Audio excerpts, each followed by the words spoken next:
On behalf of your host, Steve D, this is Bruce Buffer saying thank you for tuning in to Xtreme Lyfe.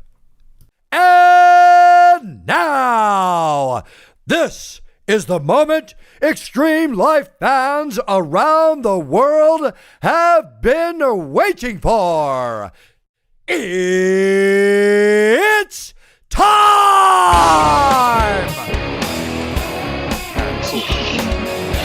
Yeah, I was actually just watching your fight again. I was watching part of it, and just congratulations, first of all, on that recent on your recent victory. I mean, that was an awesome performance. I thought it was great. You really kind of those leg kicks. I'm telling you, they were. You could see it in the first round. You could see it in the first round, that starting to take effect. And by the second round, the mobility was getting definitely compromised there on Claire's ability to move around the ring. Definitely changed.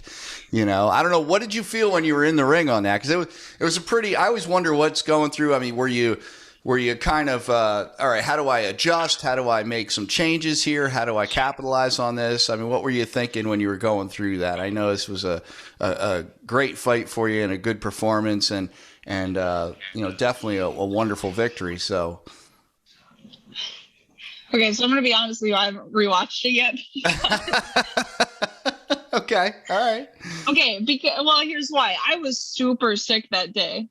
And yeah, like that whole fight was me trying not to puke. And I keep thinking, like, everyone keeps telling me it was really good. And I should really just take their word for it. I'm my own worst critic. But yeah, I just keep thinking, like, if I looked half as bad as I felt, I don't want to watch this fight.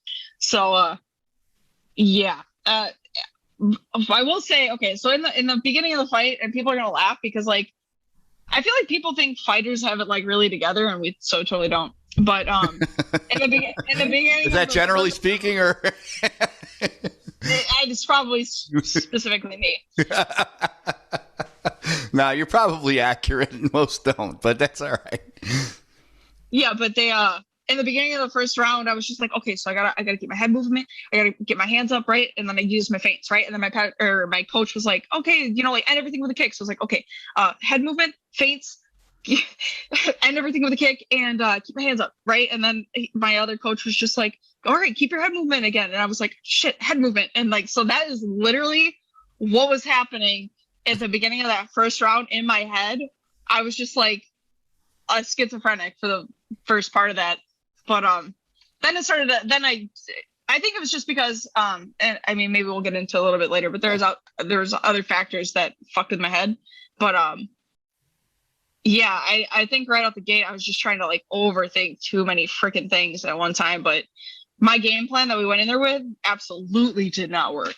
So okay. What was the game plan going in? I mean, what was if you don't mind sharing that, what was the game plan to that fight? The game plan was to take her down and ground and pound her out or submit her. My grappling, God, people don't get to see it. My grappling is actually my strong suit. Okay. So that was the plan. We were like, okay, we're moving up to 125. I'll have the strength finally, and the energy to do this kind of stuff. Yeah. And I mean, not only was she defending well, for sure, I don't want to take anything away from her. Every time I went to go pick her up or do anything like that, take her down.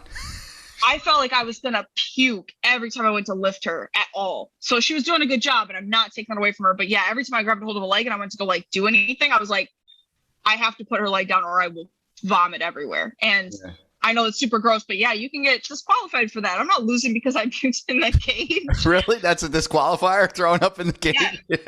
Yeah. Awesome. Throwing up, peeing, like whatever. It happened in the UFC. Some girl actually like had an accident in the cage. Oh, I saw that. Yeah, I saw that video. The great thing about that is your video goes viral. The bad thing about that is your video goes viral. Yeah. So they it's a thing, and I was like, I am not getting disqualified from this fight for that reason. So I was like, I'm just not taking her down. Yeah. So you had to kind of give up and abandon that plan. Number one, like I said, she seemed like a tougher opponent than I thought she was going to be. And we all thought that. Yeah, I mean, she seemed like she was. She came in there pretty well prepared to fight you. Which, like I said, when I first kind of saw the matchup, I was like, oh, okay, I think Rachel's going to go in there and probably do some damage real fast. However, that wasn't the case because she just seemed very prepared and very ready to block the takedown. She seemed like she did some work on that stuff and Which getting ready. So weird. Huh? It's so weird to me. So, like, if I were to watch my fights, I were to prepare for me and I were to watch my fights, I would not be preparing to defend a takedown, but I would definitely be preparing to check a leg kick for sure. Yeah. Well, that's what she didn't seem like. Yeah, it was so weird how it totally worked out the opposite. I was like, they're not going to let me land leg kicks like that. If you watch my last fight, there's no way they're going to let me land them. Yeah. And so we totally went the other direction with the game plan, and then that game plan wasn't working, and I actually got to go back to my bread and butter. So, yeah. Back to the leg kicks, which, it worked out really well for you because, like I said, by the middle of the second round, her mobility changed quite a bit. Her ability to move around, her ability to come forward. Every time she came forward, you punished her for it, which I think is a great plan. I mean, I always like that plan, just about on anybody. If you can get those leg kicks to land and you find that opening, and that person keeps advancing on you, best way to stop them from coming forward is to drive that leg kick and punish them for it. Every time they try it, punish them, and that way they stop doing it. One thing I don't know, you'll notice when you watch the video, because I was picking up on it the night of the fight, was by the probably mid-second round, she started dropping that left hand every time you threw that leg kick because it almost looked like she was trying to block it. She was trying to come up with because it was starting to hurt, right? And my thought was, man, throw a head kick, fake it, throw. No. Okay, so my coach was saying that, because this is seriously how stupid I am. Like, people think it's we just get it. We don't just get it. Well, I don't just get it, I guess. I don't know why I'm talking. Something happened to your sound on your end. I don't know if you changed it. Did you change anything? Hold on. Let me try to fix it. Sorry, technical difficulty. Yeah, all of a sudden it sounds like you're in a glass or something.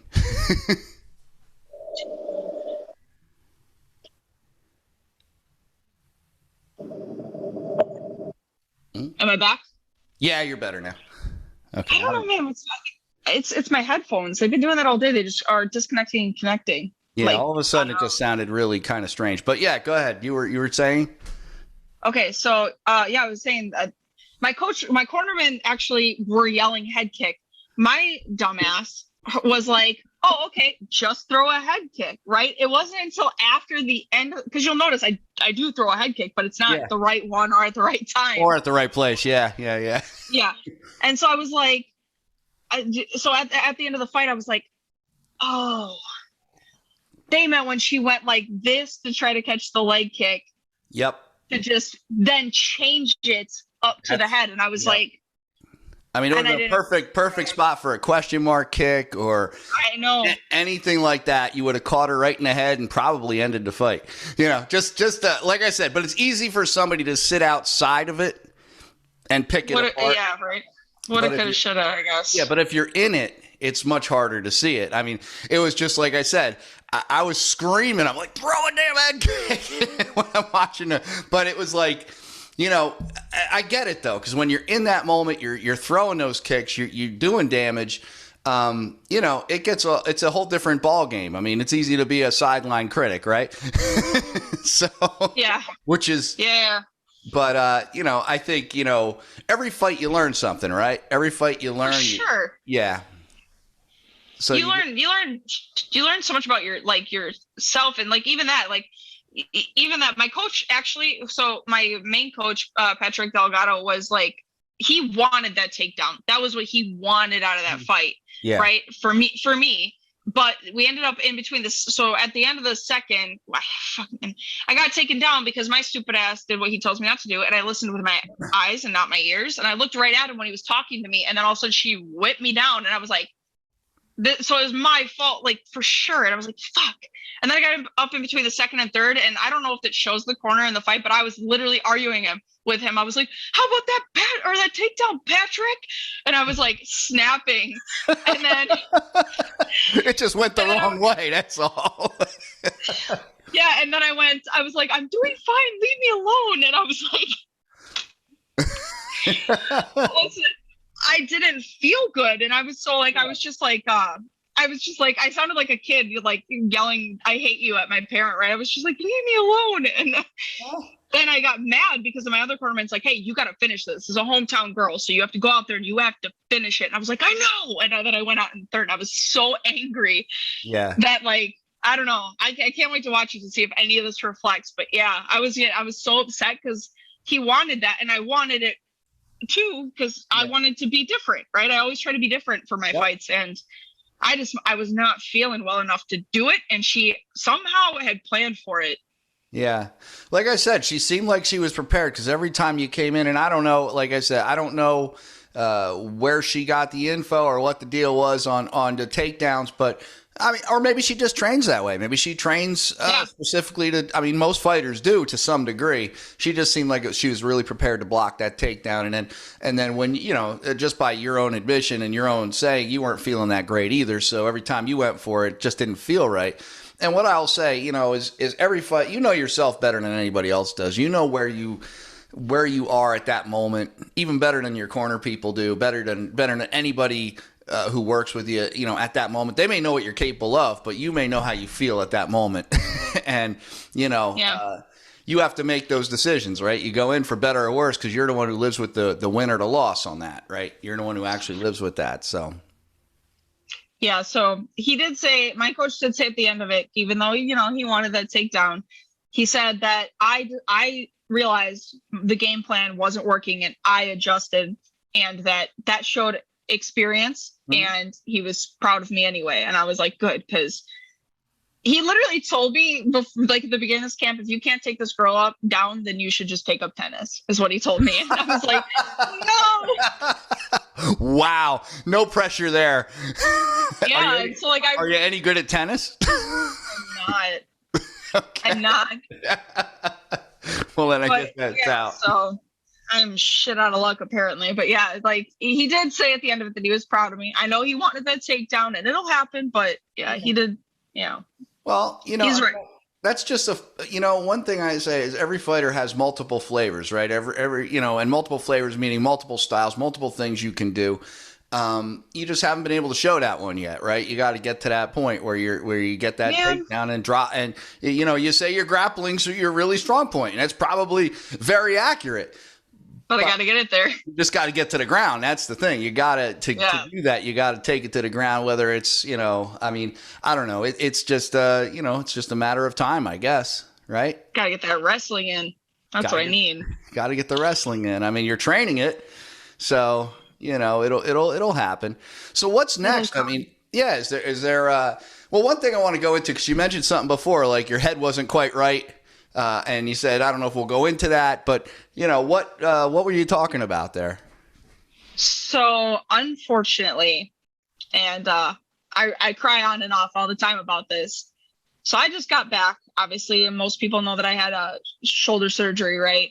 Mm-hmm. And I feel like I just got back, but what people don't know about this, and it's I don't want to say it affected me in the fight in the moment. Really, I was definitely hyper aware of it, but I have a disc herniated in my neck, and we've known about it, but it wasn't causing issues. But and this will be the first time I'm ever telling anybody publicly about this, is what happens is if I take impact in just the right way, and it doesn't even have to be to my head. This happened to me shooting in on my coach, just as a drill, just a pop, you know, to try to like shoot in. I have a disc that's herniated in my neck, and it's like pushing on my spinal cord a little bit. And I found out the Monday before the fight that it wouldn't like paralyze me or anything like that. Like nothing worse was going to happen, but you know, this could happen in the fight.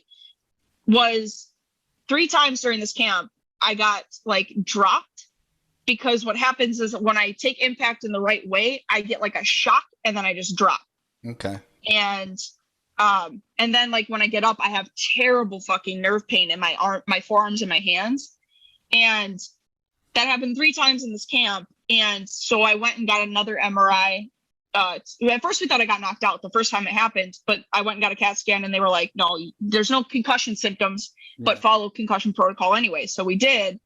And then it happened when I shot him for a takedown. We checked on the security camera. We rewatched it. My head didn't touch him at all. It was perfect. It was my shoulder popped him and I just dropped. And so then I went in for another MRI and the disc has gotten worse. And so now I have to have surgery. I'm actually gonna have disc replacement. They're not gonna fuse it. They're gonna replace it, but it's gonna take me out for a few months. So I did have to turn down a title fight, which this is the same thing that happened when I had my shoulder, is I had a title fight lined up. I'm also not gonna get to get my purple belt either this year. So, or well, at least not this time. I was supposed to test for it at the end of June. Okay. So unfortunately, I'm gonna be out for a little bit. But I'm never down, right? Even when I was coming back from my shoulder surgery, I trained all the way up until that surgery, and I trained the moment I could afterwards. When I could lift or I could do bag work, I was in there. Yeah. And I came back a different and better fighter. And so as upset as I am about this, what it does is it allows me to go back to the basics and work on things. And every single time I come out that much better. So I'm trying to silver lining it, but it when I found out about it, it absolutely broke my fucking heart. Yeah. So I can imagine because you're on an upswing right now. You just had a great performance.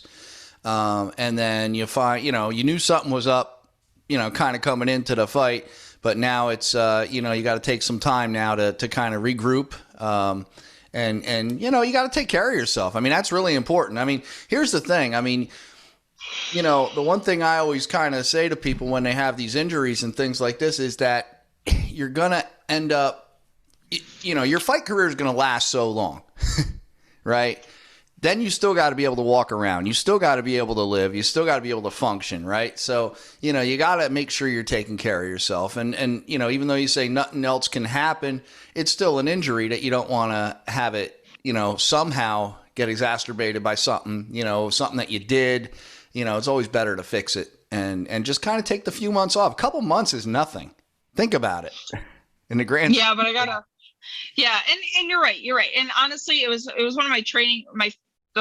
I go down to like Wolves Den. I train with these insane kickboxer chicks. They're the shit. But it happened. I have been dropped once since this fight like that. Just a shock, and I dropped, and I was right back up. Like I'm not. I swear it's not a knockout. Yeah. And the chick told me, she's like, something that looks like that is not something you should ignore. Because I wanted to fight one more time and I wanted to get my purple belt and then I was going to go out willingly. Yeah. And she goes, think about it. You just won. Do you want to go out on a win and go have your surgery, get your shit fixed and come back? Or do you want to risk going out and fighting, having that happen to you and having the world think you got knocked out? And then even no matter what, that's what it looks like. And that's what people will think. Well, no matter what you say, people are going to think what they're going to think, Yeah. I think you're making excuses, which. Yeah. So I was fingers fucking crossed during this fight that didn't happen to me because I told my coach, I was like, okay, so the doctor says nothing worse is going to happen.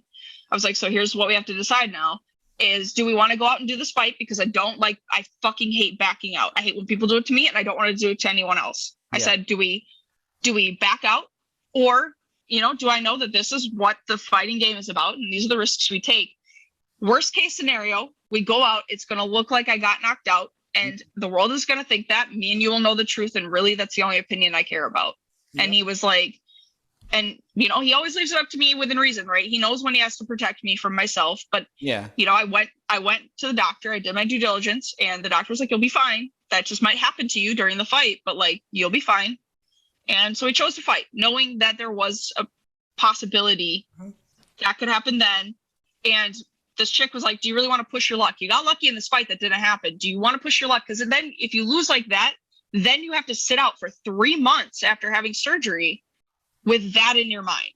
And I was like, she had a very valid point, and I know that everybody cares about me and they're trying to convince me of what's best for me. And I know the answer. I know the right answer. Yeah, sometimes the right answer sucks, but it's still the right answer, right? So sometimes you got to kind of bite the bullet.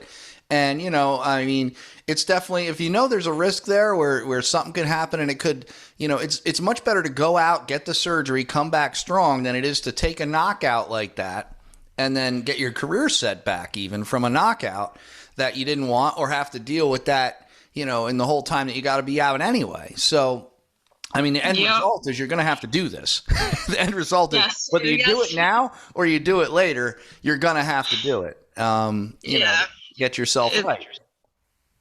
And I mean, rumor has it, the doctor says that I'm going to feel a shit ton better. Like, I feel normal on a day-to-day basis, but he says, like, basically there's pain associated with this that I'm not, like, aware. I live like this. This is how I feel every day. Yep. So apparently after I get this fixed, I'm good. There's going to be things I noticed that are gone that I wasn't really aware were related. So. Yeah. Well, it's like shadow pain. It's like shadow pain, right? You live with it. You live with it every day, so you don't even. I always tell people this because if I didn't wake up in pain, I'd think I was dead. So, Yeah, right. People are like, I was like, oh, just like I've said that to the doctor before. They're like, okay, like, are you feeling any pain? I was like, just like the normal stuff, and they're like, okay, the normal amount of pain is no pain. Yeah. What's normal pain, right? And that's the correct answer by any doctor, right? It's like you shouldn't feel any pain on a regular basis. But, I mean, that's just not – for a fighter, I don't know that that's reality either because you're always – or any professional athlete because you're always putting your body through the ringer. I mean, I'll tell you what. I'm 48 years old. I still train twice a day. And you know what? About 5 days a week, not every single day. I take a couple days off because I'm not nuts. But, it's one of those things where I think, I'm more scared not to than I am to because even though like I said, you get to that point where you got a lot of fatigue, you got some pain going on.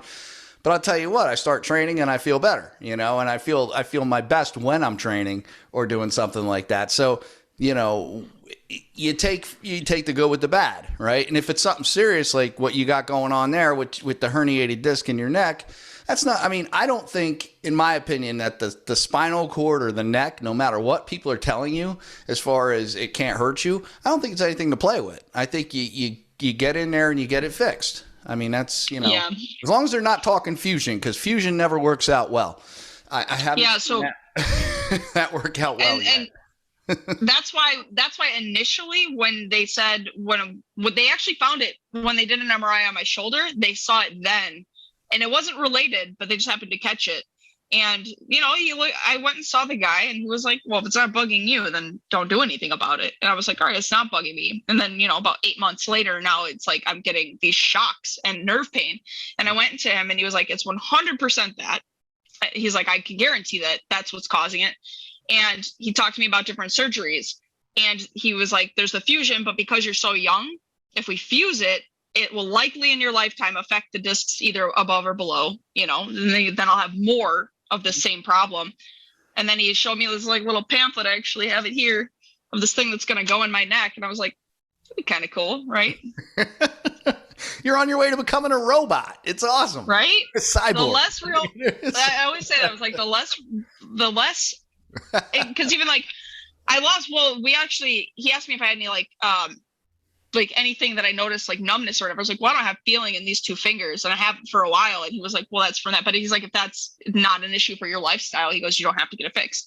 And I was like, in my opinion, the less I can feel, the less I can get hurt, right?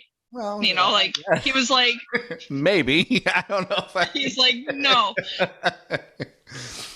Well, there's a difference between pain and injury, right? The numbness, that's a sign that you got some nerve stuff happening. And then that's, I would say, definitely get that, that's something you need to get taken care of. I mean, I've had it done. Yeah. My hands, I tell you what, I had surgery on this wrist because I had a nerve lock here and I was losing feeling, and it was getting progressive in my hand at one point where like it started with just a couple fingers and then it was like 3 fingers and it would wake me up at night. Then I'd be waking up in the middle of the night going, what the hell's going on? My hand is completely numb. And, I put it off for a long time. They kept saying, you need surgery, you need surgery, you need surgery. I'm like, well, I don't want to sit out. I don't want to sit out. I don't want to sit out. So I kept going. And finally, the doctor scared the living crap out of me. He said, look, Steve, he goes, here's the deal. If you don't get this done, eventually you're going to lose the mobility in your thumb.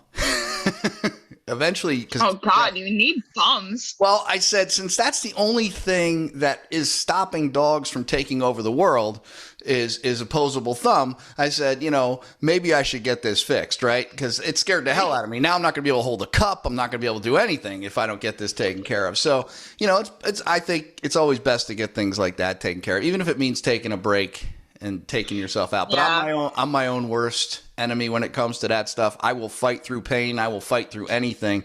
Even, I think like you, I need people around me to tell me, get my shit together. Any sort of, I feel like any sort of driven person needs to be protected from themselves on occasion. Oh yeah. So that's what I got a good team for. Even if good friends. Even if you know better, right? I mean, that's the thing. I'm great at giving other people advice, but I'm very bad at taking my own. Right? If anybody told me this shit happened to them and showed, because I have videos, because we have a security camera in our gym. Yeah. I have videos of it happening. If anybody went, look what happens to me sometimes, I would be like, what the fuck are you doing here? Go the fuck home. Go home. Yeah, go home. But yet when it's happening to you, you're like, just a flesh wound. Nothing really going on. I'm all right. No big deal. Power through. Yeah, Power through it. I'll just get through it. It's that drink some water. That's the old drink some water. That's the cure for everything. Oh man. So you're gonna have the surgery. You're gonna be out for a couple of months. What's on the agenda for you after that? First of all, how are you gonna take up some of your time for that period? Because you're gonna probably be, you'll probably go to the gym. You just won't be able to do anything there. So actually, they told me that 2 weeks after my post surgery, my lifting restriction will be 25 pounds. There's a lot somebody my size can do with 25 pounds. Just saying. Yeah. But that's what I'm gonna do. So I didn't intend to fight so soon because I couldn't find any matchups. So I wanted to build my body into a 125 like physique, like my 115 one is, muscular and then they got offered a fight and we were like, fuck it, we're gonna take the fight. We're gonna go into camp now. So I guess in my downtime, I'm going to build my body into the 125 muscular body I want it to be. And, I'll just go back to work on my technical shit as far as like going to the gym goes. I'll do the parts that I can and sit out the parts that I can't. My coaches will definitely make sure of that.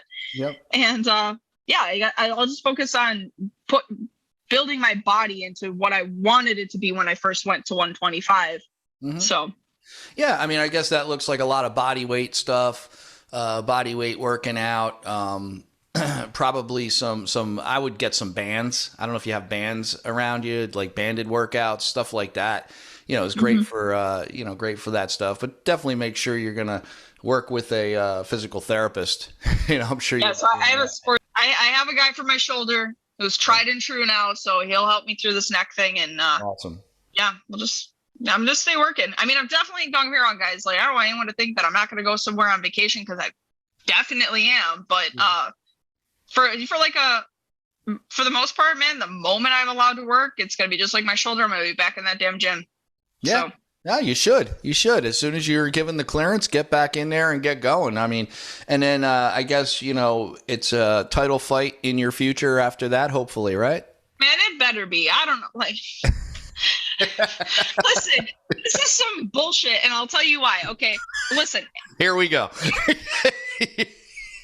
Amateur belts don't mean shit. I want everybody who has an amateur belt to know that they don't mean shit, because when you go, I've seen amateur champions go become a pro and get their shit pushed in by somebody who didn't have any belts. Yep. But that being said, my whole career so far has been comprised mostly of short notice fights and filling in for other people who backed out of their fights. That has been majority of my career, jumping at every friggin' weight, right? And I don't feel, and this is maybe a little conceited, but as far as fighting goes, I don't feel I get the recognition I deserve for that, right? I've never had a promoter very rarely have I had a promoter go, I want Rachel on my card. I'm going to find her an opponent. Or Rachel, we have this matchup. Here's a full camp for you. Cause it's like 6 weeks, 2 weeks, 4 days. I've taken a fight on 4 days, up 3 weight classes. It's like now. So, and also I see these chicks who are like 2-1 fighting for a title, and I was 4-2 at a point, and nobody was offering me titles, and now I'm 5-5, and I finally got another title shot. But it's like these chicks who have like 2 fights are champions of what, you know? And they just got lucky and got offered the fight. That's all, and then won. And, I mean, not to take anything away from them. It's not them. It's, you know, they went out, they trained hard, and they won the fight.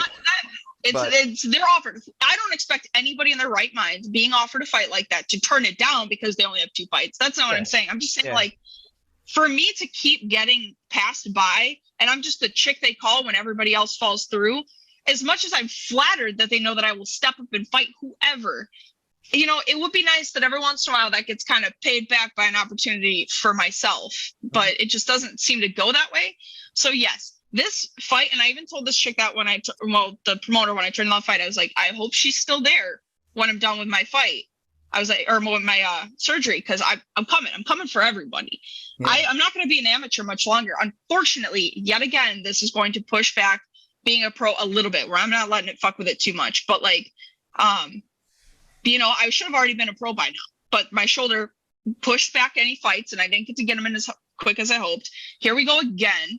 But like, I will have to fight at least one more time as an amateur. I'm not going to go from surgery straight to pro. That seems stupid and irresponsible. Test out my neck first. Okay. But yeah, I want to have at least one more amateur fight for sure. And it better be for a damn belt, because damn it, I deserve it. You do. And we'll put that out there. And I certainly support that. I think, you know, at this point, with a 5-5 record in an amateur, as an amateur, you know, it's time to go for the title and come out. And, you know, my thought would be this: a good game plan, and your coaches, I would listen. I'm going to defer. Listen to your coaches. Don't listen to me, because I'm just some guy who does a talk show here. But, you know, the fact of the matter is, you know, my thought would be go out, get a win, get a title as an amateur, and then walk right into pro and devour people. I feel bad because the female divisions, it seems to be the same story, though. I talk to a lot of female fighters. I know a lot of female fighters. And I'll tell you, it just seems a lot harder for the females to find fights. And it is. It is. I know I'm so judgmental, and I really am. But of these female fighters having 4 fights and going pro, I know that I judge them a little bit, because I don't think you could do anything 4 times and be a professional at it. That's just my opinion. Mm-hmm. But I get why they do it. I really do. Because like I've said, it's so hard for me to find matchups, you know, that and the stuff I'm being offered, usually when they offer it to me, it's like a 2-0 fighter that I'm like, they're not gonna take this, you know. And luckily, I mean, I was a replacement for Claire's, an opponent of Claire's, from what I was told. And when they told me her record, and I mean, she's a tough chick. And I knew that watching her fight, she looked a little psycho like me. Like, she just loved being in there. Yeah. And when they told me 1-4, I was like, no way this chick takes this fight. And then she did, and I was like, immediately had mad respect for her. Yeah. But yeah, it's like, I don't see how you can do anything 4 times. I don't want to. You can't unfuck it up. Once I go pro, I'm a pro. And if I go in there and everyone's messing with, or, you know, everyone's beating my ass, now I'm like, what, 0-4 as a professional, and no one books me, and I don't get paid, and I don't get to fight anymore. Like, I don't want to be a feeder. And that's exactly right. I think you're doing it right. I think you're, you know, this will be what, 10 fights as an amateur, right? Because 5-5 record. You know, 10 fights as an amateur. The thing about once you go pro, your amateur record kind of goes away. Nobody gives a crap. Nobody gives a crap about your amateur record anymore. So no one cares about your belts either, just for the record. I love that. Your belts don't matter. Fuck you. For all you champions I'm shitting on right now, no one cares. That's all right, because you know what? Sometimes if you do that, you get a fight. So I just want to shit on more champions. Let's see. Let's shit on as many champions as we can right now in the amateur division. Make sure you get a fight when you come out. So I don't even know what promotion this title fight was for, because they asked me, and I gave it like 3 days of hard thought of whether or not that's a good idea for me. And then I had a really bad day of reckoning that, like, I was like, dude, the smartest thing is not to. But then also, Cage, I just fought for, they just posted out that they're looking to do like a 115, 125 title fight, possibly. And I was like, Right as I'm going, I'm gonna like do a 125 title fight for females. I was like, all right, man. Somebody better hope they don't win that shit in May. That's all I'm saying, because I'm taking it. I'm taking it. You're going to take it home. That's it. I mean, hey, you know what? You're going to go out. You're going to get strong. You're going to come back a friggin' total beast and destroy somebody and get a title. And then you're going to turn pro. And then we'll see what happens. You know, well, then your real record starts, right? Because this record, you know, to be honest with you, amateur doesn't, you know, as you said, it's great experience, but amateur is exactly what it is. It's amateur. It's great exposure, great experience, but then you turn pro and shit gets real. I mean, that's when the real deal happens. That's what I tell people. I feel like a lot of people spend their amateur career trying to find good fights, you know, that make sense, and, you know, good matchups and shit like that. Man, not me.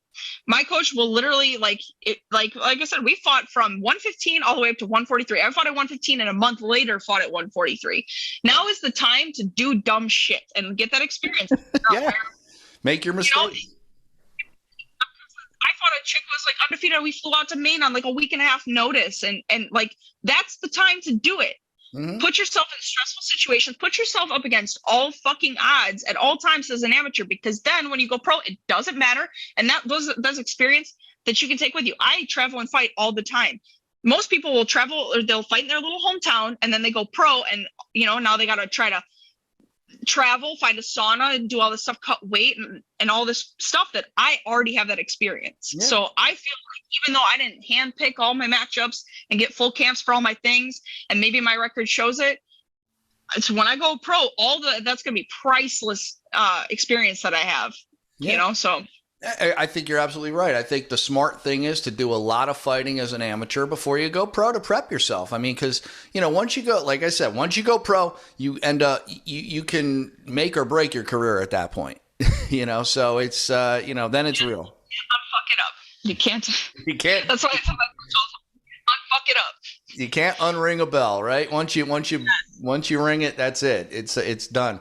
And, you know, it doesn't mean you can't start. I've known people that started off with terrible pro careers and then turned around and did really well. But it's a lot harder to come back that way. It's a lot harder. It's much easier if you go in with a little bit of a momentum with you. You know, momentum wins a lot. You know, so. Yeah, light heavyweight champion right now, Jan. Yeah, for you. Yeah, Jan Blachowicz. It was either his beginning of his pro or his amateur record was garbage. Yeah. And look at him now, man. So like, that's, I don't know. To me, like, people get so stressed out about like losing, and as you should lose and then get a fire in you, and, you know, you should, but it's, I don't know, starting out rough or having a rough amateur career. Like when I was 4 and 5 there for a second, like I've never ever questioned what I'm doing here at any loss. Anybody on my team can tell you that. Never have I gone from a loss and go, maybe I should give up fighting. It's never happened. Yeah. You know, so like, because I just believe, I have so much self-belief. I believe that this is exactly where I'm supposed to be, and that I'm on the right track at all times. No matter how many fucking surgeries, no matter how much stuff, I'm on the right track. And even when I lose, I'm on the right track. There was a reason I lost. There was something I learned from it. And one day I'm going to be where Jan is. Probably not where Jan is. Can't put on that much weight, but yeah, you don't want to be the heavyweight champ, light heavyweight champ. So that kind of competition, I don't, but you know what I'm saying? Like, yeah, I have no doubt that I'm supposed to be. Everything that is happening for a reason. Even this fucking surgery is happening for a reason. There's a reason for it. I believe it. Absolutely. So, and maybe it's sometimes it's the, you know, the world's way of saying, okay, take a step back for 1 second, take care of yourself, and then as much as it breaks my heart. Yep. Well, that's, you know, here's the thing, you know, your body can give you a whole lot of signs that you need to kind of slow down for a second. And if you don't listen, what happens is your body shuts you down. At some point, it says, you know what? Now you have to stop. You know? Yeah. So you got to listen to it and take care of yourself. Take care of yourself, come back from the surgery, and you know, I think you're going to come back even stronger and better than before. And that's what we all hope for, right? So thank you so much for coming on today. I appreciate it. It's awesome talking. Always awesome talking to you. Is there anything you want to promote, put out there? For sure. I mean, other than, guys, obviously, just because I'm going to be out doesn't mean you can all forget about me. That would be stupid and irresponsible of everybody to do. So anybody who is looking Rachael, at their Rachael champions who? Rachel who? So yeah, everybody who's having title fights right now, I'm seeing all of them, man. And this happened last time. But just remember me when you're matching those when I come back from surgery, because I'm going to be the only challenge for anybody's champion. Anybody's champion. I don't give a shit who it is, what promotion, whatever. I'm fighting everyone's champions. So don't forget about me. That would be irresponsible. But that being said, I have a few sponsors who, you know, they back me no matter what. HK USA obviously is the top of the top. Nick is the best. And I tell everybody, because people think that I just push gear. I am not one to push gear. If I don't believe in it, I'm not supporting it. Seriously, guys, like if anybody watches this shit, go get new gloves. You need new gloves. You need new gloves, even if you just got new gloves. And use Team Lippert, and you'll get 20% off. So there you go. Cheap. That's a good discount. Yeah. Cool. Now, also I have Main Event Apparel, who made my cool little shorts that I got to wear for my fight. So I finally felt legit because I had sponsors on my shorts, and that's never happened before. They also made my t-shirts, which if anybody wants my face on them at all times, you can buy a t-shirt with my face on it. All right, cool. And it's better than them cardboard cutouts I see people holding up of people's faces. I would be horrified if I was fighting or something and I saw somebody with a huge cardboard cutout of my head. I would be. Listen, like, my coach laughs about this shit, but I would be fucking pumped if someone made a cardboard cutout of me. He saw my shirt, because I got shirts from, they made Main Event made my shirt, but with all my coaches' names, what I call them, on the back of them, which was cool. They gave me like a little custom corner kit. It was kind of sweet. And I gave it to my coach, and he was like, "You would put your fucking face on your shirt." And I was like, "You bet I would, man." I was like, "What else are you gonna put on it? No one's, but this." Hey, here's the thing. I'm mad at you. Do you? I mean, that's cool. That's I'm a big fan of me. Like, I'm not. I don't know. Hey, you have to be your own best fan, right? Because otherwise, who else is gonna, right? Especially in the beginning where you're starting out and you're, like I said, I think you're, you're doing everything you got to do right now. So have fun with it. Have fun with it, man. I do. Have a good time, because that's what it's all about. What else? Anything else you want to promote, put out there? Where can people find you? Oh, yeah, thanks. Ooh. Okay, so, well, because I suck at social media stuff. Like, okay, so I am on Instagram at @_Team Lippert. Everything's Team Lippert. You can also add me on Facebook, though. I don't need Facebook friends. I really need Instagram followers, because at the end of the day, when I'm looking for sponsors, they only care about that, unfortunately. Yeah. So I would really appreciate support on Instagram for sure. I don't have a Twitter because I don't even know what the point of it is, but yeah, mostly just Instagram. Also, shout out to my gym, Fearless MMA. We love visitors, guys. So if anybody, especially girls, and I don't care if you're in my weight class or not, I'm not opposed to fighting friends. So if anybody wants to come and train at our gym, please fucking come train in our gym. Come visit us. We love visitors. We're nice people. We're not the gym that when people come in, we whoop the shit out of them. We are not that gym. Please come visit us. I beg of you. Cool. Well, if I'm ever up that way, I will definitely stop in and drop in and have some fun with you guys. And I'm always there.